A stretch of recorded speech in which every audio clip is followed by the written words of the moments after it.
இன்றைய நாளிலும் நம்முடைய தியானத்துக்காக வேதாகமத்திலிருந்து 2 பகுதிகளை நாங்கள் வாசிக்க கேட்போம். முதலாவது பகுதி ஆதியாகமம் 50ஆம் அதிகாரம் 25வது வசனம் மற்றும் 26வது வசனம். தேவன் உங்களை சந்திக்கும் போது என் எலும்புகளை இவ்விடத்திலிருந்து கொண்டு போவீர்களாக என்றும் சொல்லி யோசேப்பு இஸ்ரவேல் புத்திரரிடத்தில் ஆணையிடுவித்துக் கொண்டான். யோசேப்பு 110 வயதுள்ளவனாய் மரித்தான். அவனுக்கு சுதந்த வர்க்கமிட்டு எகிப்து தேசத்தில் அவனை ஒரு பெட்டியிலே வைத்தார்கள். 2வது பகுதி. விசுவாசத்தினாலே யோசேப்பு இஸ்ரவேல் புத்திரர் எகிப்து தேசத்தை விட்டு புறப்பட்டு வருவார்கள் என்பதனை பற்றி தன் அந்திய காலத்தில் பேசி தன் எலும்புகளை குறித்து கட்டளை கொடுத்தான். இன்றைய நாளிலும் நான் நன்றி செலுத்துகிறேன் எங்களுடைய ஆராதனை குழுவினருக்கு. ஏனென்றால் காரணம் என்னவென்றால், உண்மையாகவே அவர்கள் தேவனுடைய வார்த்தையை கேட்பதற்கு நம்முடைய இருதயங்களை அவர்கள் ஆராதனை மூலமாக ஆயத்தப்படுத்தினபடினால் விசேஷமாய் ஆராதனை குழுவுக்கு எங்களுடைய நன்றிகள். நம்முடைய இருதயங்கள் வார்த்தைக்கு நேராக வாஞ்சித்திருக்கிறபடியினால் இது பரலோக தேவனுடைய பரிசுத்த ஆவியானவருடைய ஒத்தாசை உண்டாகிற ஒரு நேரமாயிருக்க போகிறது. ஆமென். அக்கினி ஜுவாலையின் உடன்படிக்கையை நிறைவேற்றும் யோசேப் என்ற தலைப்பிலே இன்று நான் உங்களோடு பேச விரும்புகிறேன். இந்த அக்கினி ஜுவாலையின் உடன்படிக்கையை நிறைவேற்ற போகிறது யோசேப். ஆதியாகமம் 15ஆம் அதிகாரத்தில் காணப்படுகின்றதான இந்த உடன்படிக்கையானது மிகவும் முக்கியம் வாய்ந்ததாய் இருக்கின்றது. அது விசுவாசத்தின் தந்தையாகிய ஆபிரகாமோடு செய்து கொண்ட உடன்படிக்கை. வேத ஆய்வாளர்கள், வேத வல்லுநர்கள் உடன்படிக்கைகளிலே இந்த உடன்படிக்கையானது மைய பொருளாகிய உடன்படிக்கை, இல்லாவிட்டால் இந்த உடன்படிக்கை மத்திய ஸ்தலம் வகிக்கின்றது. நாம் பார்க்கின்றோம், ஆபிரகாமோடே தேவன் 7 உடன்படிக்கையை ஏற்படுத்திக் கொண்டார். அத்தனை உடன்படிக்கைகள் மத்தியிலும் ஆதியாகமம் 15ஆம் அதிகாரத்தில் வருகின்றதான இந்த உடன்படிக்கை மைய பொருளாக காணப்படுகின்றது. இது ஏன் அவ்வளவு முக்கியம் வாய்ந்ததாய் இருக்கின்றது? அது தேவ திட்டத்தில் ஒரு பகுதியாயிருக்கின்றது. தேவ ராஜ்யத்தை பூமியிலே கட்டுவது எவ்வாறு என்பதான ஒரு திட்டத்தை இந்த உடன்படிக்கையினூடாக வெளிப்படுத்தப்பட்டிருக்கின்றது. இந்த உடன்படிக்கை யோசேப்பு மூலமாக நிறைவேற வேண்டியதாய் இருந்தது. அந்த சந்ததியிலே நீங்கள் பார்த்தீர்கள் சொன்னால் ஆபிரகாம், ஈசாக்கு, யாக்கோபு, யோசேப்பு, இப்படியாக தான் இந்த உடன்படிக்கை வழிந்தோடுகிறதை நாங்கள் பார்க்கிறோம். இந்த உடன்படிக்கையானது அவர்களுக்கு மாத்திரமல்ல, எமக்கும் முக்கியம் வாய்ந்ததாய் இருக்கின்றது. காரணம், நாமும் ஆபிரகாமின் சந்ததிகளாய் பிள்ளைகளாய் இருக்கின்றபடியினால். நல்லது, நாம் 1 நாளாகமம் 5ஆம் அதிகாரத்தில் முதல் 2 வசனங்களுக்கு நேராக எங்களுடைய கவனத்தை திருப்புவோம். இந்த பகுதியிலே வேதம் நமக்கு என்ன கற்றுக் கொடுக்கிறது என்பதனை பார்ப்போம். யாக்கோபுக்கு 12 பிள்ளைகள் இருந்தார்கள். தேவன் தெளிவாக சொன்னார், 1வது 2வது பிறக்கிற பிள்ளைகள் அல்ல, உடன்படிக்கையை நிறைவேற்றப் போவது 11வது பிறக்கிற பிள்ளைதான் நிறைவேற்றும் என்பதாக. ரூபன் இஸ்ரவேலுக்கு முதல் பிறந்த சிரேஷ்ட புத்திரன். ஆனாலும் அவன் தன் தகப்பனுடைய மஞ்சத்தை தீட்டுப்படுத்தினபடியினால் கோத்திரத்தின் அட்டவணையிலே அவன் முதற் பிறந்தவனாக எண்ணப்படாமல் அவனுடைய சிரேஷ்ட புத்திர சுதந்திரம் இஸ்ரவேலின் குமாரனாகிய யோசேப்பின் குமாரருக்கு கொடுக்கப்பட்டது. யூதா தன் சகோதரர்களே பலத்ததினால் ராஜாதிபத்தியம் அவன் சந்ததியில் உண்டானது. ஆகிலும் சிரேஷ்ட புத்திர சுதந்திரம் யோசேப்புடையதாயிற்று. இங்கே சிரேஷ்ட புத்திர பாகம் யோசேப்புக்கு உண்டானதை நாங்கள் பார்க்கிறோம். புதிய ஏற்பாட்டின் அடிப்படையிலே யோசேப்பு 4வது தலைமுறையிலிருந்து வருகிறவனாகவும் உடன்படிக்கையை நிறைவேற்றுகின்றதான வித்தாகவும் அடையாளப்படுத்தப்படுகிறான். இதற்கு காரணமாக அவர்கள் தேவனை பிரியப்படுத்தினதனுடைய ஒரு அடையாளத்தை, ஒரு மாதிரியை வேதம் நமக்கு காண்பிக்கிறது. அந்த பிரதானமான காரணத்தினாலேதான் இந்த சிரேஷ்ட புத்திர பாகம் அவர்களுக்கு வழங்கப்பட்டது. எபிரேயர் 11ஆம் அதிகாரம் 8வது வசனத்துக்கு நேராய் நாங்கள் திரும்புவோமே ஆனால், இந்த 11ஆம் அதிகாரம் ஒரு முறையாக வழிந்தோடுகிறது. இதை நாங்கள் விசுவாசத்தின் வீரர்களுடைய பட்டியல் என்று நாங்கள் குறிப்பிடுவோம். இந்த இடத்திலே பிரதானமாக மனிதர்களுடைய விசுவாசத்தை குறிப்பிட்டு காண்பித்திருக்கிறது. அந்த விசுவாசத்தினாலே தேவனால் ஏற்றுக்கொள்ளப்பட்டார்கள். 8வது வசனம் ஆரம்பிக்கிறது, விசுவாசத்தினாலே ஆபிரகாம். அடுத்தது 20வது வசனத்திலே சொல்லுகிறது, விசுவாசத்தினாலே அவன் மகன் ஈசாக்கு. 21வது வசனம், விசுவாசத்தினாலே யாக்கோப். அப்படியாய் கடைசியாக நீங்கள் பார்த்தீர்களானால் விசுவாசத்தினாலே யோசேப்பு எனப்படுகிறது. யோசேப்பின் வாழ்க்கையை தேவன் ஞாபகத்தில் வைத்ததற்கு ஒரே காரணம் விசுவாசம். அவன் இந்த வாழ்க்கையை சாதாரணமான ஒரு யூதனாக மாத்திரமல்ல, எகிப்திலே ஒரு உயர்ந்த அந்தஸ்திலே ஒரு பதவியில இருந்து கொண்டுதான் இந்த வாழ்க்கையை வாழ்ந்தான். தேவன் அதை குறித்து குறிப்பிட்டு சொல்லாவிட்டாலும் யோசேப்பினுடைய கடைசி காலத்தை குறித்து கர்த்தர் ஞாபகம் வைத்திருந்தார். யாத்திராகம பயணத்தை கருத்தில் கொண்டு கட்டளையிடுவதை நாங்கள் பார்க்கிறோம். அதாவது எலும்புகளை கொண்டு போக கட்டளையிடுகிறான். இந்த வசனத்தை அடிப்படையாக 3 காரியங்களை நான் உங்களோடு பேச விரும்புகிறேன். தேவன் யோசேப்பை மரண தருவாயிலிருந்து ஞாபகப்படுத்துகிறார்.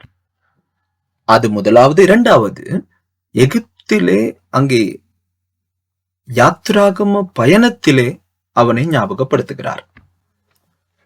மூன்றாவதாக, யோவான் 5ஆம் அதிகாரத்திலே குறிப்பிடப்பட்டிருக்கின்றதான காரியங்கள் யோவான் கூட இந்த இடத்திலே ஞாபகப்படுத்துகிறதை நாங்கள் பார்க்கிறோம். எல்லா வேத பிரமாணங்களும் அவனை குறித்து சாட்சி கொடுக்கிறது என்பதாக இயேசுவே அறிக்கை செய்தார்.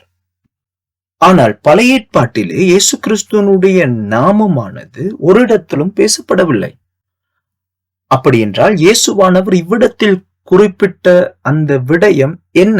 யாரை பற்றியதான சாட்சி? அப்படியானால் நாம் சிந்தித்து பார்க்க வேண்டும். 1000 ஆண்டுகளுக்கு முன்பதாக வாழ்ந்த யோசேப்பு யாருடைய வாழ்க்கையை பிரதிநிதித்துவப்படுத்தி வாழ்ந்தான்? உண்மையாகவே இது விசேஷம். அப்படியானால் நாம் யோசேப்பினுடைய மரண தருவாய்க்கு நாங்கள் செல்லுவோம். ஆதியாகமம் 50ஆம் அதிகாரம் 24, 25 வசனங்களை நீங்கள் பார்த்தீர்களேயானால், யோசேப்பு தன் சகோதரரை நோக்கி, நான் மரணமடைய போகிறேன். ஆனாலும் தேவன் உங்களை நிச்சயமாக சந்தித்து நீங்கள் இந்த தேசத்தை விட்டு தாம் ஆபிரகாமுக்கும் ஈசாக்குக்கும் யாக்கோபுக்கும் ஆணையிட்டு கொடுத்திருக்கின்ற தேசத்துக்கு போக பண்ணுவார் என்று சொன்னதுமன்றி. இப்போ இந்த இடத்திலே காண்பிக்கப்படுகிறது என்னவென்றால், அவன் 4வது தலைமுறையாக அவன் தேவனை பிரதிநிதித்துவப்படுத்துகிறான். 25வது வசனத்தையும் கவனிங்கள். இந்த 2 வசனத்தினுடைய கோர்வையின் போது அதாவது ஒரு வாக்கியம் 2 தடவை உபயோகிக்கப்பட்டு இருக்கிறதை நாங்கள் பார்க்கிறோம். அது என்ன? தேவன் நிச்சயமாக உங்களை சந்திப்பார் என்பதாகும். ஆணையிட்டு கொடுத்த இந்த வார்த்தைக்கு எபிரேய பாஷையானது பக்கடாஸ். இந்த வார்த்தையானது தேவனையவே தொடர்பு படுத்தி பேசும் பொழுது தேவனே தன்னுடைய ஜனங்களை பராமரிப்பதும் அவர்களை நியாயத்தீர்ப்பார் என்பதாகும். அதனுடைய அர்த்தம் என்னவென்றால், தேவனுடைய வருகை மக்களுக்கு ஆசீர்வாதமாய் இருக்க போகிறது. இதிலிருந்து இந்த நிமிஷம் தொடக்கம் தேவன் அவர்களை பராமரிக்க போகிறார், பாதுகாக்க போகிறார். அதே போல் அவர்களுக்கான நியாய தீர்ப்பும் இருக்கிறது என்கின்றதான காரியங்கள் இந்த வார்த்தையிலே உள்ளடக்கப்பட்டிருக்கிறது. தேவனே உங்களை நடத்தி செல்ல போகிறபடியினால் தவறியாவது நீங்கள் தேவனுடைய ஜனமாக இல்லாவிட்டால் நிச்சயமாக அவரோடு வரப்போகிற நியாய தீர்ப்பின் கோபாக்கினையும் வரும் என்கிறதை மறந்துவிடக் கூடாது. அதை வேற விதத்திலே சொன்னால், இப்பொழுதே இந்த நியாய தீர்ப்பு ஆரம்பிக்கப்பட்டாயிற்று. காரணம், தேவன் அந்த இடத்திலே இருப்பாரேயானால். இதைதான் யோசேப்பினுடைய கடைசி காலத்திலே பேசப்பட்டது. 360 வருடங்களுக்கு பிற்பாடு தேவனானவர் எகிப்துக்கு வந்து ஜனங்களை எவ்வாறு சந்திக்க போகிறார் என்பதனை குறித்து யோசேப் அறிந்து வைத்திருந்தான். எகிப்தின் மக்களை தண்டித்து இஸ்ரவேலின் மக்களுக்கு நீதியை செய்வார் என்கின்ற இந்த காரியத்தை அவன் அறிந்து வைத்திருந்தான். தேவனானவருடைய சந்திப்பு, அவருடைய வருகை எகிப்தின் அடிமைத்தனத்திலிருந்து விடுவித்து வாக்கு பண்ணின தேசத்துக்குள்ளே கொண்டு போகப்படுவார்கள் என்கின்றதை அவன் நம்பினான். தேவன் வருகிறபடியினால் என்னுடைய எலும்புகளை விடத்தை விட்டு உங்களோட கொண்டு போங்கள், அதுதான் அவனுடைய அறிக்கை.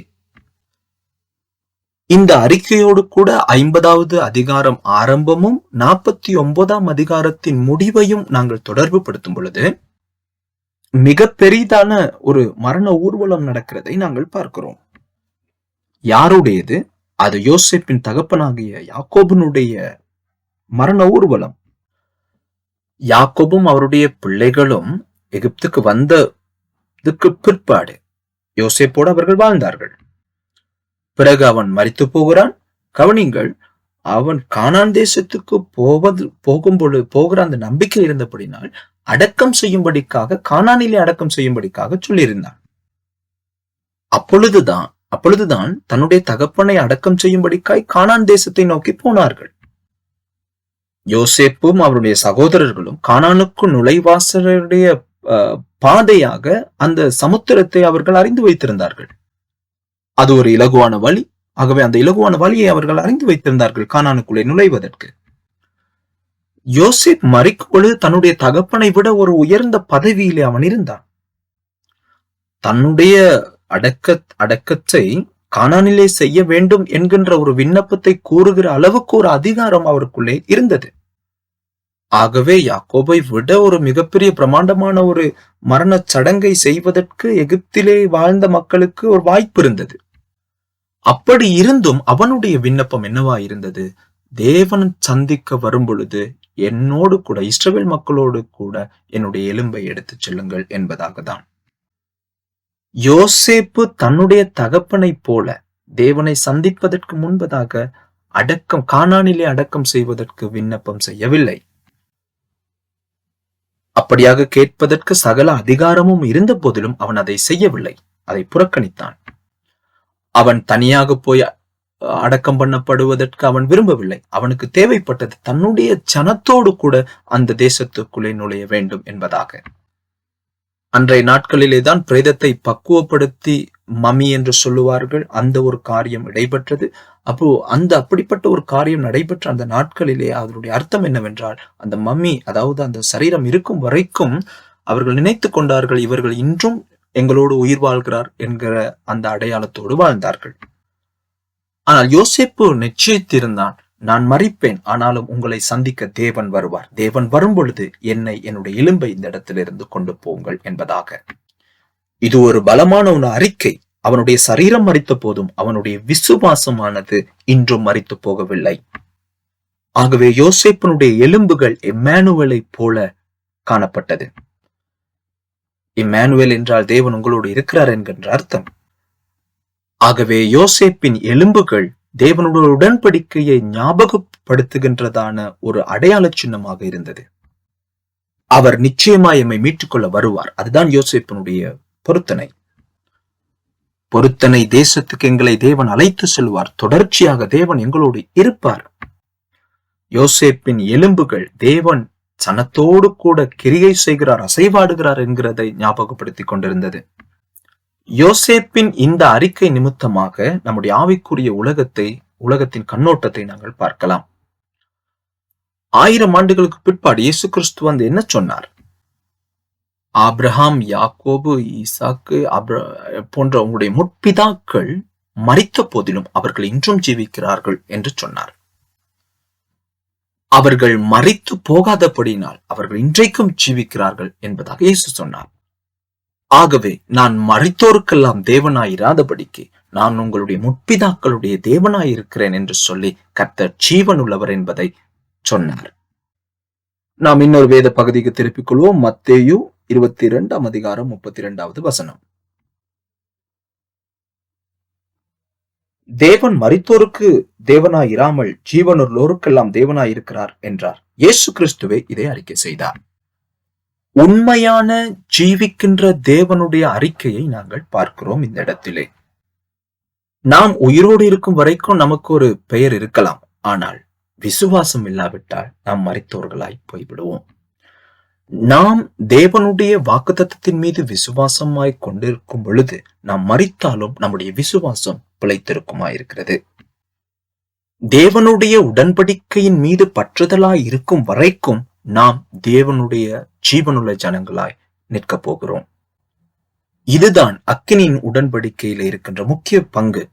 தேவனுடைய ராஜ்யத்தை உலக ரீதியாய் கட்டியெழுப்ப முடியாது, மாறாக அது விசுவாசத்தினால் கட்டியெழுப்ப வேண்டியதாய் இருக்கின்றது. ஆதியாகமம் 50ஆம் அதிகாரத்துக்கு நாங்கள் திரும்புவோம். 26வது வசனம். யோசேப்பு 110 வயது உள்ளவனாய் மரித்தான். அவனுக்கு சுதந்திர வர்க்கமிட்டு எகிப்து தேசத்தில் அவனை ஒரு பெட்டியிலே வைத்திருந்தார்கள். அவன் தனியே போய் கானான் தேசத்திலே அடக்கம் பண்ண விரும்பவில்லை. இதை நாங்கள் இயேசு கிறிஸ்துவனுடைய வாழ்வோடு நாங்கள் ஒப்பிட்டு பார்க்கலாம். பாருங்கள், அவன் இஸ்ரவேல் மக்களோடு கூட இணைய தீர்மானித்தான். அவனுடைய எலும்புகள், கவனிங்கள், இந்த இடத்திலே யோசிப்பு கூடாக நாங்கள் இயேசு கிறிஸ்துவை இனம் கண்டு கொள்ள போகிறோம். அவன் இஸ்ரவேல் மக்களோடு இணைந்து கொள்ள அவன் விருப்பமுள்ளவனாயிருந்தான். அவனுடைய எலும்புகள் இதைத்தான் பிரதிநிதித்துவப்படுத்துகிறது. கவனிங்கள், கிறிஸ்துவுக்கு முன் 360 வருடங்கள் இஸ்ரவேல் மக்களோடு அவன் வாழ்ந்திருந்தான். நாம் பார்க்கிறோம், யாத்திராகும் பிரயாணமானது கிறிஸ்துவுக்கு முன் 1446வது வருஷம்தான் நடைபெற்றது. நீண்ட ஒரு வருட நாட்கள் யோசேப்பினுடைய எலும்புகள் இம்மானுவேலை போல காட்சியளித்தது. தேவன் மறுபடியும் வருவார் என்கின்ற ஒரு நம்பிக்கை, எதிர்பார்ப்பு அவர்களுக்குள்ளே இருந்தது. தேவன் எங்களை இந்த பாவம் நிறைந்த உலகத்திலிருந்து மீட்டெடுத்து ஒரு இடத்துக்கு எங்களை அழைத்து செல்வார்கள் என்கின்ற ஒரு நம்பிக்கை அவர்களுக்குள்ளே இருந்தது. இதுதான் தேவனுடைய திட்டமும். அதற்காக அவர்களுடைய தேர்வு என்னவாயிருந்தது? கவனியுங்கள், இயேசு கிறிஸ்துவனுடைய வாழ்வின் மூலமாகவும் நமக்கு நடக்க போகின்ற சம்பவமும் இதே போலதான் இருக்க போகிறது. எம்முடைய யாத்திராகமத்திலே, எங்களுடைய பயணத்திலே நாங்கள் மரித்து மறுபடியும் இயேசு கிறிஸ்துவனுடைய வருகையிலே நாங்கள் உயிரோடு கூட எழுந்திருக்க போகிறோம். இயேசுவின் மரணத்தோடு கூட நாம் தேவனோடு இணைக்கப்பட்டிருக்கிறோம். வேதாகமத்தில் இன்னொரு பகுதிக்கு நாங்கள் திருப்புவோம். லூக்கா 9ஆம் அதிகாரம் 31வது வசனம். இந்த சம்பவமானது உண்மையிலே ஒரு தரிசனம், இல்லாவிட்டால் மறுரூபமாக்கப்படுதலை தரிசனமாக காண்பதுதான். உண்மையாக இயேசு மறுரூபமாக்கப்பட்டிருக்கிறார். அவர்களுக்கு தெரிகிறது போல அவர்கள் மோசையோடும் எலியாவோடும் அவர்கள் சம்பாஷித்துக் கொண்டிருக்கிறதை பார்க்கிறார்கள். எருசலேமிலே நிறைவேற்றப்பட போகிறதான காரியங்களை குறித்து அந்த இடத்திலே பேசிக் கொண்டிருந்தார்கள் என்று பேசப்படுகிறது. இந்த இடத்திலே வெளியேறுவது, யாத்திராகமம் என்கின்ற இந்த வார்த்தைக்கு வெளியேற்றப்படுவது என்கின்ற வார்த்தையவே தான் உபயோகிக்கப்பட்டிருக்கிறது. ஞாபகம் வைத்துக் கொள்ளுங்கள், எபிரேயர் 11ஆம் அதிகாரத்திலே யோசேப்பு தான் வெளியேறி போவதை குறித்தும் தன்னுடைய மரண தருவாயை குறித்தும் பேசினதை நாங்கள் பார்த்தோம். ஆகவே தேவனானவர் இப்பொழுதும் கூட மலை உச்சியிலே அவனுடைய மறுரூபமாக்கப்படுகிறதை குறித்து தேவன் பேசினதை நாங்கள் பார்க்கிறோம். அதாவது உலகத்திலிருந்து ஒரு மறுரூபமாக்கப்படுதலை குறித்து விளங்கப்படுத்துவதை அவருக்கு தேவையாக இருந்தது. உண்மையாகவே யோசேப்பினுடைய மரணம் எமக்கு ஞாபகப்படுத்துகிறது இயேசு கிறிஸ்துவனுடைய மரணத்தை. அதேபோல் இந்த மரணத்தில் இருக்கிற ஒரு பிரதானமான வார்த்தை ஒற்றுமை. அதை இன்னும் புரிந்து கொள்வதற்கு இந்த ஒற்றுமை இல்லாவிட்டால் ஷெகெம், அதனுடைய இறுதி எங்கே போய் நிற்க போகிறது? அப்படி என்றால் ஷெகெம் தான் எங்களுடைய இறுதியாய் இருக்க வேண்டும். ஷெகெம் இந்த இடத்துக்கு போய் சேருகின்றதற்கு இந்த மரணம் மிக பெரிதான ஒரு அடையாளமாய் இல்லாவிட்டால் ஆதாரமாய் இருக்கிறதை நாங்கள் பார்க்கக்கூடியதா இருக்கின்றது. எங்களுடைய முற்பிதாவாகிய ஆபிரகாம் முதலாவது தரிசனமான தேவனை தரிசித்த இடம்தான் இந்த ஷெகெம். ஆதியாகமம் 12:7வது வசனத்திலே பார்க்கிறோம், தேவன் அந்த இடத்திலே இந்த தேசத்தை நான் உனக்கு கொடுப்பேன் என்கிறதாக வாக்கு கொடுக்கிறார். ஆபிரகாம் தனது முதலாவது பலிபீடத்தையும் அவ்விடத்திலே தான் கட்டினான். இரண்டாவது தான் ஆரானிலே விலைக்கு வாங்கப்பட்ட இடம். 20 வருடம் தன்னுடைய சகோதரனுக்கு பயந்து போய் ஒண்டியிருந்து மறுபடியும் அவன் வருகிறான். அப்படி வந்தபோது என்ன செய்கிறான்? வந்த அந்த இடத்தை அவன் விலைக்கு வாங்குகிறான். இதை ஆதியாகமம் 33ஆம் அதிகாரத்திலே நாங்கள் பார்க்கக்கூடியதா இருக்கின்றது. அவன் ஏன் அப்படி செய்ய வேண்டும்? தனது தாத்தாவான ஆபிரகாம், தன்னுடைய தகப்பன் ஈசாக்கு சொன்னதினாலே இருக்கலாம். ஏனென்றால் அதுதான் தேவன் அவர்களுக்கு காட்சியளித்த இடம். உங்களுக்கு பணம் இருக்கும் பொழுது இதை நீங்கள் விலைக்கு வாங்கிக் கொள்ளுங்கள். உண்மையாகவே மொத்த குடும்பத்துக்கும் ஒரு பாதுகாப்பான ஒரு இடத்தை அவர்கள் உண்டாக்குகிறார்கள். அதற்கு பிறகு என்ன நடந்தது? அந்த இடத்தை யாருக்கு கொடுத்தார்கள்? நாம் பார்க்கிறோம், யாக்கோபு மரிக்கும் பொழுது யோசேப்புக்கு அதை கையளிக்கிறதை நாங்கள் பார்க்கிறோம். நான் இன்னொரு பகுதியையும் உனக்கு கொடுப்பேன் என்று சொல்லி இன்னொரு வாக்கியத்தையும் அவன் சொல்கிறான். பகுதி என்கின்ற வார்த்தைக்கு எபிரேய மொழியிலே செக்கம் என்று பயன்படுத்தப்பட்டிருக்கிறது. பிறகு இந்த நிலமானது யோசேப்பினுடைய பிரேத கல்லறை அமைக்கப்பட்ட இடமாய் மாறுகிறது. யோசுவா 24:32 அதை குறித்து பேசப்படுகிறதை நாங்கள் பார்க்கலாம். எவ்வளவு ஒரு ஆச்சரியமான ஒரு காரியம் பாருங்கள். அவர்கள் கானானுக்குள்ளே போகும் பொழுது யோசேப்பை அங்கே அடக்கம் செய்கிறார்கள். யாக்கோபு யோசேப்பை ஆசீர்வதிக்கிற விதத்தை ஆதியாகமம் 41, 21, 22 ஆகிய வசனங்களிலே நாங்கள் பார்க்கலாம். உண்மையாகவே ஷெக்கெம் என்கின்ற இடம் இருதயத்தை நிலைக்குலைய செய்கின்ற ஒரு இடம். உண்மையாகவே யாக்கோபு தன்னுடைய பிள்ளைகளை சுகம் விசாரிக்கும்படிக்காய் யோசேப்பை அனுப்பப்பட்ட இடம் மாத்திரமல்ல, ஞாபகம் வைத்துக் கொள்ளுங்கள், இன்னொரு காரியம் உண்டு. செக்கெமுக்கு போவதற்கு முன்பதாக தோத்தானிலே தன்னுடைய சகோதரர்கள் இவனை கொலை செய்ய முயற்சி செய்த இடம். ஆனாலும் தகப்பன் ஷெக்கேமுக்கு நேராக தன்னுடைய மகனை அனுப்புகிறான். ஆதியாகமம் 37ஆம் அதிகாரத்திலே 13வது வசனத்தை நாங்கள் பார்க்கிறோம். மூன்றாவதாக இயேசு கிறிஸ்துவை அனுப்பினது போலவே இந்த சம்பவம் நமக்கு ஒரு ஞாபகத்தை உண்டாக்குகிறது. இயேசுவை அனுப்பப்பட்ட இடத்துக்கு, இயேசு மரித்த இடத்துக்கு, ரைட்? ஷெக்கெம், நாம் ஆதியாகமத்திலே சொன்ன அந்த வார்த்தையிலே அனுப்பப்பட்ட மகனுக்கு நடந்த சம்பவத்தை நாம் அறிந்து கொள்ளக்கூடியதாய் இருக்கும். உண்மையாகவே இந்த சம்பவம் இயேசுவானவரை தேவன் அனுப்பினது போலவே அதை ஞாபகப்படுத்துகிறதான ஒரு காரியம். ஷெக்கேம் என்கின்ற இடம் வரலாற்றிலே சிறப்பு மிக்கதான ஒரு ஸ்தலம். ஷெக்கேம் என்பது ஒரு மீட்பின் ஸ்தலமாக அடையாளப்படுத்திக் கொள்ளலாம். ஷெக்கெம் என்கின்ற வார்த்தையை மீட்பின் அடிப்படையிலே நாங்கள் பார்க்கும் பொழுது அது தோல் பகுதி, இல்லாவிட்டால் பாரத்தை சுமக்கின்ற ஒரு அர்த்தத்தை நாங்கள் பார்க்கலாம். இயேசுவானவர் எங்களுடைய பாவங்களை தன் தோள் மேலே சுமந்து கொண்டதை நாங்கள் பார்க்கிறோம். இந்த ஷெக்கெம் என்கின்ற ஸ்தலமும் தேவனானவர் நம்முடைய பாரங்கள் எல்லாவற்றையும் சுமந்து கொள்ளுகிற ஒரு ஸ்தானமாக இருந்தது. ஷெக்கெம் என்கின்றதான வார்த்தை ஷெக்காய் என்கின்றதான செயல்பாட்டின் அந்த வார்த்தையிலே பிரிந்து வந்ததுதான் இந்த வார்த்தை. அதனுடைய உண்மையான அர்த்தம் அதிகாலையிலே எழுந்திருப்பதாகும். தேவனானவர் எங்களுடைய எல்லா பாவங்களையும் சுமந்து மரித்ததற்கு பிற்பாடு அதிகாலையிலே அவர் உயிரடைந்தார். ஷெக்கெம் என்பது வரலாற்று மிக்கதான இயேசு கிறிஸ்துனுடைய சிலுவை மரணத்தை, சிலுவை தியாகத்தை வெளிப்படுத்தப்படுகின்றதான ஒரு வரலாற்று மிக்க இடமாய் கருதப்படுகிறது. இது ஒரு மரணிக்கிற ஒரு இடம். அப்போ மரணம் என்கிறது இருக்கிறபடினால் அவருடைய உயிர்த்தெழுதலும் அவருடைய ஜீவனும் அந்த இடத்திலே உள்ளடக்கப்பட்டிருக்கிறது. ஆதியாகமம் 37:13 சொல்லுகிறது, மன்னிக்க வேண்டும், 37:13வது வசனம். அப்பொழுது இஸ்ரவேல் யோசேப்பை நோக்கி, உன் சகோதரர் சிக்கேமிலே ஆடுகளை மேய்க்கிறார்கள் அல்லவா, உன்னை அவர்களிடத்துக்கு அனுப்ப போகிறேன், வா என்றான். அவன் இதோ போகிறேன் என்றான்.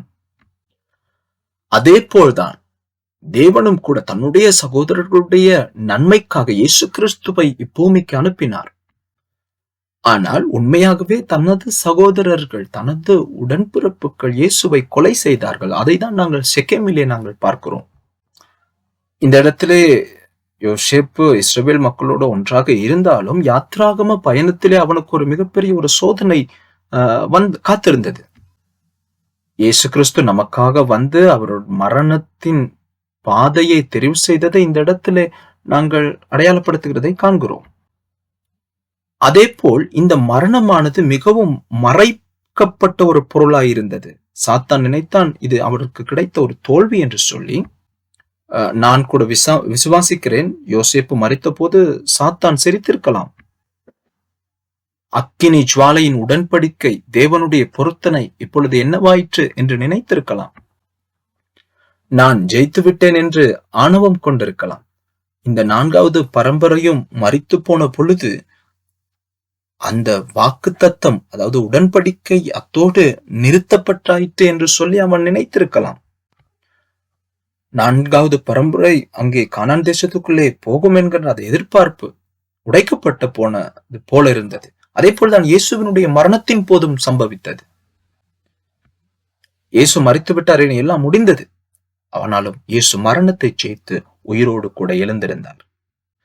இயேசுவானவரை சிலுவையிலே அடிக்கும் பொழுது சத்துரு சிரிச்ச போதிலும், ஆனாலும் அதனூடாக தேவன் மரித்து உயிரோடு எழுந்தது நிமித்தம் அவருடைய அந்த நித்திய உடன்படிக்கையின் எதிர்பார்ப்பை தேவன் நமக்கு உறுதிப்படுத்தினார். மரணத்தின் நிமித்தமாக இயேசுவானவரோடு நாம் எல்லோரும் ஒன்றிற்கு ஒன்றாக இணைக்கப்பட்டிருக்கிறோம். அதே போல ஒரு நாளிலே இவ்வுலகத்தை விட்டும் நாங்கள் ஒரே குடும்பமாக நாங்கள் பிரிந்து செல்ல போகிறோம். ரோமர் 6ஆம் அதிகாரத்திலே நாங்கள் தேவனோடு கொண்டிருக்கிற ஞானஸ்தானத்தை குறித்து நாங்கள் இப்படியாக பார்க்கிறோம். ஞானஸ்தானம் பெற்றவுடனே நாம் அவரோடு கூட இணைக்கப்பட்டு விட்டோம். இது பிசாசினால் அறிந்து கொள்ளப்பட முடியாத ஒரு ரகசியமாய் காணப்படுகிறது. எனக்கு அன்பார்ந்த சகோதரனே, சகோதரியே, ஆபிரகாம், ஈசாக்கு, யாக்கோபு, யோசேப்பு போன்றவர்கள் மரண தருவாயிலும் அவர்கள் தைரியமாய் வெளிப்படுத்தினதற்கான நோக்கத்தின் ரகசியமும் இதாகவே காணப்படுகிறது. நாம் தைரியமானவர்களாய் இருப்பதற்கான காரணமும் இதுதான். கலாத்தியர் 3:27, 28, 29 வசனங்கள். ஏனெனில் உங்களில் கிறிஸ்துவுக்குள்ளாக ஞானஸ்நானம் பெற்றவர்கள் எத்தனை பேரோ அத்தனை பேரும் கிறிஸ்துவை தரித்துக் கொண்டீர்களே. யூதன் என்றும் கிரேக்கன் என்றும் இல்லை, அடிமை என்றும் சுயாதீனம் என்று இல்லை, ஆண் என்றும் பெண் என்றும் இல்லை, நாங்கள் எல்லோரும் கிறிஸ்து இயேசுவுக்குள் ஒன்றாயிருக்கிறீர்கள். நீங்கள் கிறிஸ்துவுடன் உடையவர்களை ஆனால் ஆபிரகாமின் சந்ததியாராயும் வாக்குத்தத்தம் பண்ணபடியே சுதந்திரராயும் இருக்கிறீர்கள். அக்கினி ஜுவாலையின் உடன்படிக்கையின் போது தேவன் ஆபிரகாமுக்கு என்ன வாக்குத்தத்தம் பண்ணினாரோ அதே போல் ஒரு வாக்குத்தத்தத்தை கிறிஸ்து இயேசுவின் சிலுவை மரணத்துக்கூடாகவும் அவரோடு கூட இருந்ததான அந்த ஞானஸ்தானத்துக்கூடாகவும் நமக்கும் பரிசளித்திருக்கிறார். காரணம், இன்று நாம் கிறிஸ்துவின் உடையவர்கள். ஆகவே நாம் எதை குறித்தும் கவலைப்பட வேண்டிய அவசியம் இல்லை. இன்னொரு வார்த்தையை நாங்கள் தியானிப்போம். ரோமர் 6ஆம் அதிகாரம் 8, 9 வசனங்கள். ஆகையால் கிறிஸ்துவுடனே கூட நாம் மரித்தோமே ஆனால் அவருடனே கூட பிழைத்தும் இருப்போம் என்று நம்புகிறோம். மரித்தோரிலிருந்து எழுந்த கிறிஸ்து இனி மரிப்பதில்லை என்று அறிந்திருக்கிறோம். மரணம் இனி அவரை ஆண்டு கொள்வதில்லை. இப்படிப்பட்ட சூழலிலே கொரிந்தியர் புத்தகத்திலே கேட்கிறது போல, மரணமே உன் கூர் எங்கே, பாதாளமே உன் ஜெயம் எங்கே என்கின்ற ஒரு தைரியமான ஒரு அறிக்கையை எம்மாலும் கூற முடியும். காரணம், கிறிஸ்து இயேசுவின் மரணத்திலே இருந்த அந்த உயிர்த்தெழுதலின் வல்லமை நிமித்தம் இதை நாங்கள் தைரியமாய் சொல்லக்கூடிய அதிகாரம் எமக்கு அருளப்பட்டிருக்கிறது. யோசேப் என்கின்ற இந்த மனிதனுக்கு சரீர ரீதியான மரணம் ஏற்பட்ட போதிலும் கிறிஸ்துவுக்கு முன்பதாக ஜீவன் உள்ளவனாய் காணப்படுவதற்கு இதுதான் காரணமாயிருந்தது. நம்முடைய எஜமானனாகிய தேவனால் கொடுக்கப்பட்ட இந்த அதிகாரத்தின் நிமித்தம் நாம் இப்படிப்பட்ட மகத்துவத்துக்கு பங்குடையவர்களாயிருக்கிறோம். ஆனபடினால் இந்த அதிகாரம் நம்முடைய வாழ்க்கையில ஒரு நாளும் கிரிகை செய்கிறது என்கின்ற நினைப்பூட்டுதல் நம்முடைய வாழ்க்கையிலே ஒரு நாளும் இருக்க வேண்டும் என்று சொல்லி நான் தேவனை பிரார்த்திக்கிறேன். நாம் தைரியமாய் இதற்கு முகம் கொடுக்க வேண்டும். காரணம், மரணத்தில் இருக்கிற உண்மையான யதார்த்தத்தை நாம் புரிந்து கொண்டபடியினால். மரணம் ஒரு ஜெயமாய் எப்படி மாறும்? நாம் வாழ்ந்தாலும் சரி, மரித்தாலும் சரி, அது ஒரு பிரயோசனம் இல்லாத ஒரு விடயம். நாம் கர்த்தருக்குள் இருக்க போகிறபடினால் நமக்கு ஒரு எதிர்பார்ப்பு உண்டு. ஆகவே ரோமர் 14:8 நாங்கள் திருப்பிக் கொள்வோம். நாம் பிழைத்தாலும் கர்த்தருக்கென்று பிழைத்திருக்கிறோம், நாம் மரித்தாலும் கர்த்தருக்கென்று மரித்திருக்கிறோம். ஆகையால் பிழைத்தாலும் மரித்தாலும் நாம் கர்த்தருடையவர்களாயிருக்கிறோம். உங்கள் வாழ்வில் ஒவ்வொரு தருணங்களிலும் இந்த அறிக்கையை செய்வதற்கு பலனுண்டாகும்படிக்கு நான் உங்களை பிரார்த்திக்கிறேன். நாம் மரித்தாலும் பிழைத்தாலும் இயேசுவுக்கே நாம் சொந்தமானவர்கள். நாம் ஒவ்வொரு நாளும் ஜீவிக்கிறோம். உயிர் வாழ்கிறவர்களுடைய நம்பிக்கை உண்டு. அந்த நம்பிக்கை எமக்கு இருக்கிறது. யோசேப்பு முதல் தரமான பிள்ளையா இருந்தான். இயேசு கிறிஸ்துவானவரும் தேவ ராஜ்யத்தை கட்டியெழுப்புதலிலே சிரேஷ்ட புத்திர பாகத்தை பெற்றவராயிருந்தார். அதிலே பங்கெடுக்கும் புத்திர சுவிகாரத்தை கூட தேவன் நமக்கு பரிசீலித்திருக்கிறார். ஆனபடினால் இப்பொழுது நாம் கிறிஸ்து இயேசுவின் சிலுவையிலே இருக்கிற அந்த வல்லமை நிமித்தமாக அவருடைய இந்த தேவ ராஜ்யத்தின் பணியிலே நாங்கள் இணைக்கப்பட்டிருக்கிறோம், செயலாற்றி கொண்டிருக்கிறோம். இதிலேதான் எமது பெருமதி அடங்கியிருக்கிறது. 1 யோவான் 11:25-26. இயேசுவானவரை குறித்து மனிதர்கள் என்ன கூறுகிறார்கள் என்பதனை அறிந்து கொள்வதற்கு இயேசுவுக்கு தேவையாயிருந்தது. அதை அறிந்து கொள்வது இயேசுவுக்கு மிகவும் முக்கியமானதாயிருந்தது. கவனிங்கள், நானே உயிர்த்தெழுதலும் ஜீவனுமாயிருக்கிறேன், என்னை விசுவாசிக்கிறவன் மரித்தாலும் பிழைப்பான், உயிரோடு இருந்து என்னை விசுவாசிக்கிறவன் எவனும் என்றென்றைக்கும் அறியாமலும் இருப்பான், இதை விசுவாசிக்கிறாய் என்று கேட்டார். மார்த்தாலும் மரியாலும் அதை விசுவாசித்தார்கள். ஆம், நாம் இரட்சகரை விசுவாசிக்கும் பொழுது மரித்தாலும் நாங்கள் பிழைத்திருக்கிறோம். அப்படி என்றால் ஒரு மறுபிறப்பு நமக்குள்ளே உண்டாயிருக்கிறது. இயேசு சொன்னார், நானே உயிர்த்தெழுதலும் ஜீவனும் என்று சொல்லி. அதைதான் இவர்கள் சொல்லுகிறார்கள். ஆம், நீங்கள் மரித்தாலும் கிறிஸ்து இயேசுவுக்குள்ளே நீங்கள் பிழைத்திருக்க முடியும், அவரோ விசுவாசிக்கும் பொழுது. இயேசு சொன்னார், நானே ஜீவன் என்று சொல்லி. நிச்சயமாக நீங்கள் இயேசுவை விசுவாசித்தீர்களே ஆனால் ஒரு நாளும் நீங்கள் மரணத்தை காணப்போவது கிடையாது. பாருங்கள், நீங்கள் மரணத்தை சந்திக்க போவதில்லையா? நீங்கள் இதை விசுவாசிக்கிறீர்களா? ஆம், ஆதாம் வீழ்ந்து போனதுக்கு பிற்பாடு எல்லோரும் மரணத்தை சந்திக்க வேண்டும். அது மிகவும் கடினமான ஒரு அனுபவம். அது பாவத்தின் சம்பளமாகிய ஒரு விளைவு. ஆகவே மரணம் என்பது இயற்கை அனர்த்தங்களிலே மனுஷன் முகம் கொடுக்க வேண்டிய மிகவும் கொடூரமான ஒரு காரியம் என்பதை நான் விசுவாசிக்கிறேன். பிசாசு எல்லோரையும் ஏமாற்றி வைத்திருக்கிறான். ஆனால் இயேசு கிறிஸ்து சொன்னது என்ன? நான் உயிரோடு மறுபடியும் எழுந்தேன், மாத்திரமல்ல நானே ஜீவனுமாயிருக்கிறேன் என்றார். நீ விசுவாசிப்பேயானால் நிச்சயமாய் நீயும் ஒரு உயிரோடு எழும்ப போகிறாய். ஒரு நாளும் நீ மரித்து போவது இல்லை. மக்களுக்கு கொடுக்க வேண்டிய நற்செய்தியாக இதைதான் இயேசு கிறிஸ்து எத்தனித்தார். மறுபடியும் உயிர்த்தெழுதலின் வார்த்தைகளை மாத்திரம் அல்ல, மறுரூபமாக்குதலின் வார்த்தையினூடாக கர்த்தர் எங்களை போஷித்தார், ஆசீர்வதித்திருக்கிறார். நாம் வாசித்த இந்த 2 வார்த்தை கூடாக தேவனோடு கூட இணைக்கப்படுகின்ற அந்த உன்னத பங்கை கர்த்தர் நமக்கு பரிசீலித்திருக்கிறார். மரணம் இனியும் எங்களை ஆளுகை செய்ய போகிறது இல்லை. காரணம், நாம் தேவனோடு இணைந்திருக்கிறபடியினால். இந்த தைரியம் எமக்குள்ளே தொடர்ந்தும் இருக்க வேண்டும். ஆமென். நல்லது. நீங்கள் நினைக்கிறவாறு ஒரு சிரேஷ்ட புத்திரன் தனது பிதாவுக்கு, தனது தகப்பனுக்கு எதை நிறைவேற்ற வேண்டிய கடமை என்று நீங்கள் நினைக்கிறீர்கள்? ஜீவனை பகிர்ந்தளிக்கும்படிக்காய் நியமிக்கப்பட்ட சிரேஷ்ட புத்திரர்கள் நாம்.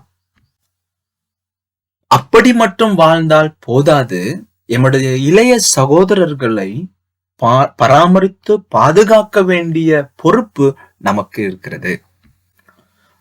பார்வோன் யோசேப்புக்கு கொடுத்த பெயர் உங்களுக்கு ஞாபகம் இருக்கிறதா? யோசேப்பினுடைய எல்லா துன்புறுத்தல்கள், அவருடைய சகோதரரால் பெற்ற எல்லா கசப்பான அனுபவங்களின் நிமித்தம் இப்படியாக ஒரு காரியம் நடக்கிறது. ஆதியாகமம் 50:20 நீங்கள் எனக்கு தீமை செய்ய நினைத்தீர்கள், தேவனோ இப்பொழுது நடந்து வருகிறபடியே வெகு ஜனங்களை உயிரோடே காக்கும்படிக்கு அதை நன்மையாக முடிய பண்ணினார். கவனிங்கள்.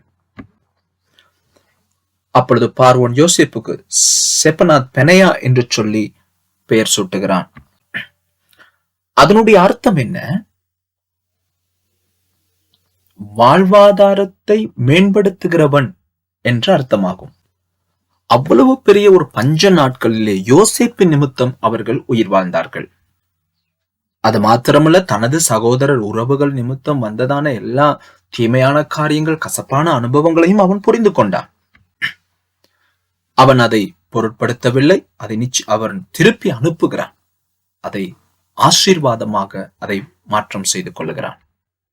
நான் விசுவாசிக்கிறேன், இப்படியாப்பட்ட கடினமான அனுபவங்கள் நமக்கு ஜீவனை உண்டு பண்ணும்படிக்காய் ஏற்படுத்தப்பட்டது.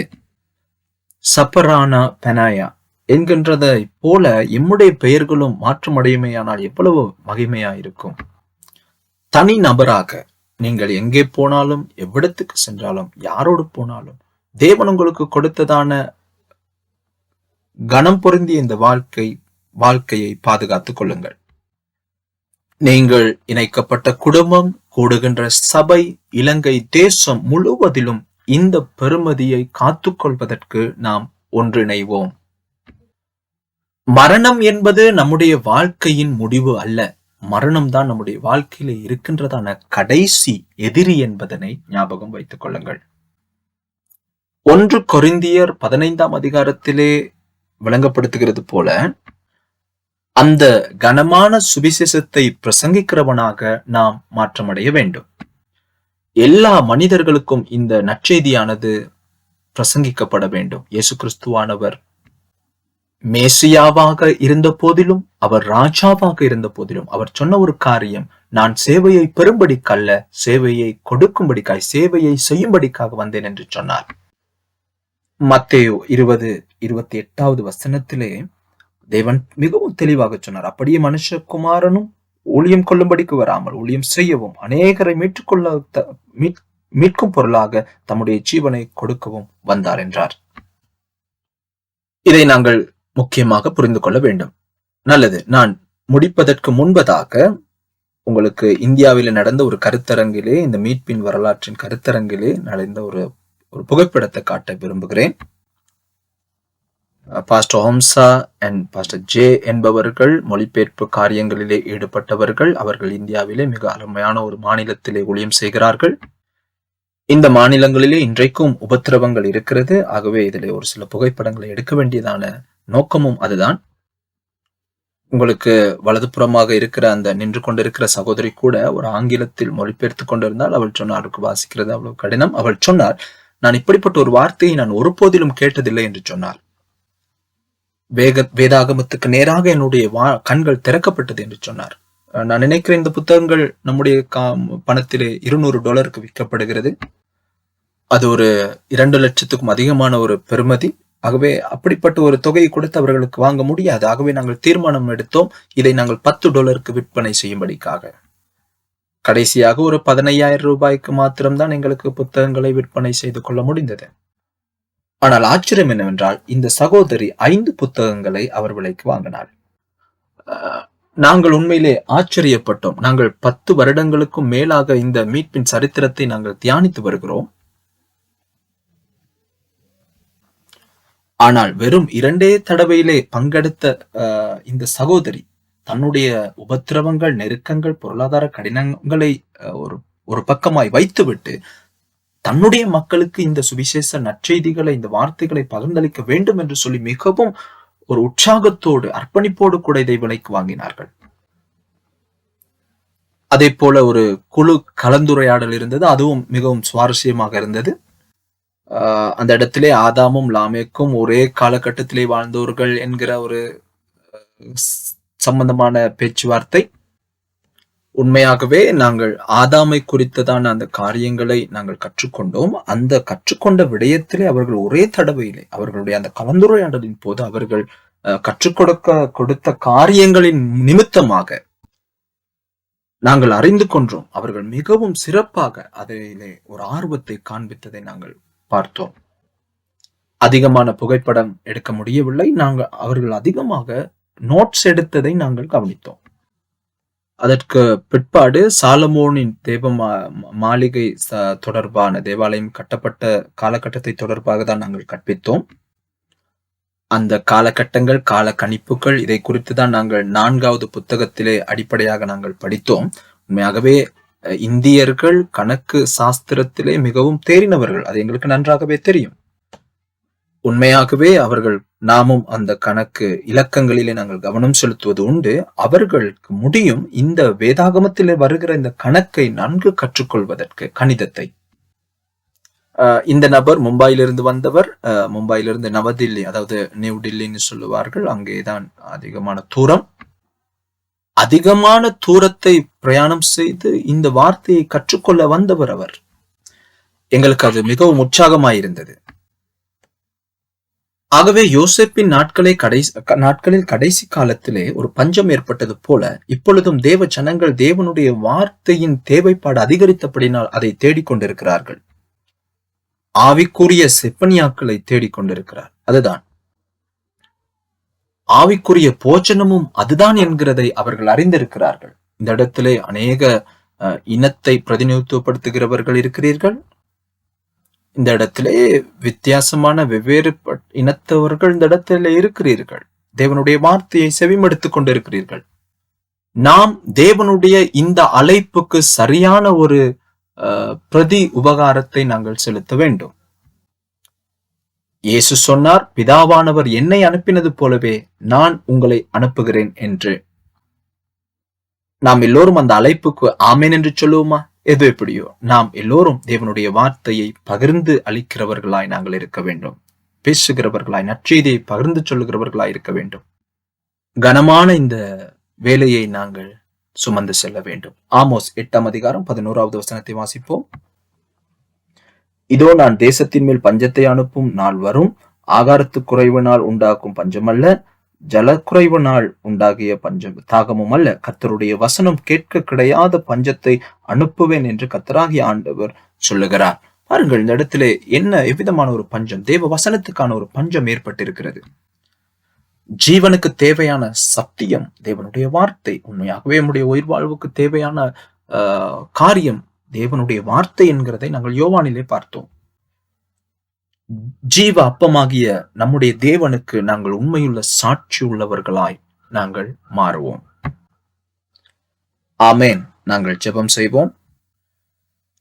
ஆண்டவரே, உமக்கு நன்றி செலுத்துகிறோம். உம்முடைய மரணமானது இனிமேலும் எங்களுக்கு ஒரு தோல்வியானது அல்ல, அது ஜெயத்தின் அதிகாரமாயிருக்கிறது. ஆண்டவரே, நாங்கள் உமக்கு நன்றி செலுத்துகிறோம். மரணத்துக்கூடாக இருக்கின்ற ஜீவனின் வரப்பிரசாதத்துக்காக, நீரளித்த அந்த வரப்பிரசாதத்துக்காக ஸ்தோத்திரம். ஆண்டவரே, பழைய ஏற்பாட்டை குறித்தும் யோசேப்பை குறித்தும் அதிகமாய் தியானிக்கிற இந்த நாட்களிலே எங்களுக்கு இன்னும் ஒரு ஆர்வத்தை கொடுப்பீராக, வாஞ்சையை கொடுப்பீராக, ஒரு பசித்தாகத்தை ஏற்படுத்துவீராக. இதை கற்று மற்றவர்களுக்கு பிரசங்கிக்க எங்களுக்கு உதவி செய்வீராக. ஆவிக்குரிய உணவாகிய எங்கள் தேவன், ஜீவ அப்பமாகிய தேவனை நாங்கள் அநேக ஜாதிகளுக்கு மத்தியிலே கொண்டு செல்லுகிற, சுமந்து செல்லுகிற பலனுள்ளவர்களாய் எங்களை மாற்றி, ஆவிக்குரிய செப்பனையாக்களை வாஞ்சிக்கிறவர்களாய் எங்களை மாற்றுவீராக. இந்த இடத்தில் கூடியிருக்கிற அனைவருக்கும் அதற்கான கிருபை உண்டாகும்படிக்காக நான் ஜெபம் செய்கிறேன். ஆண்டவரே, எவ்வாறான உபத்திரவங்கள் வந்தாலும் உம்முடைய வார்த்தையிலே நிலைத்து நிற்பதற்கு எங்களை பலப்படுத்துவீராக. ஆண்டவரே, உம்முடைய அன்பின் கரத்துக்குள்ளே இவைகள் எல்லாவற்றையும் தாழ்த்தி ஒப்புக் கொடுக்கிறோம் எங்கள் ஜீவனுள்ள நல்ல பிதாவே. ஆமேன்.